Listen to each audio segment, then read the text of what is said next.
UN ocean conference.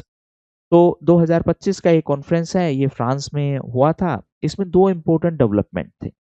सबसे पहले development की बात करने से पहले थोड़ा-सा एक बेसिक कॉन्सेप्ट समझ लेते हैं हाई सीज़ का। देखो, ये इंडिया है और इसके 200 नॉटिकल माइल तक हमारा एक्सक्लूसिव इकोनॉमिक ज़ोन है। एक्सक्लूसिव इकोनॉमिक ज़ोन का मतलब है वहाँ के रिसोर्सेज़ सिर्फ़ हमारे हैं। एक्सक्लूसिव का मतलब ही है it only belongs to you, ठीक है?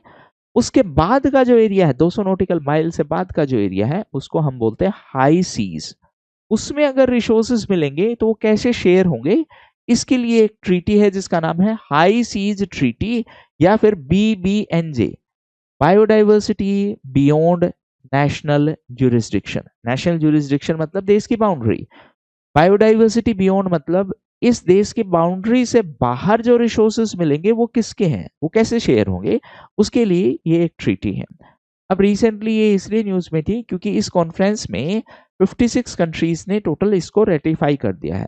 इसको फंक्शनल होने के लिए 60 कंट्रीज को रेटिफाई करना जरूरी है। इंडिया का क्या सिचुएशन है? इंडिया ने अभी तक साइन किया है, रेटिफाई नहीं किया है, ठीक है?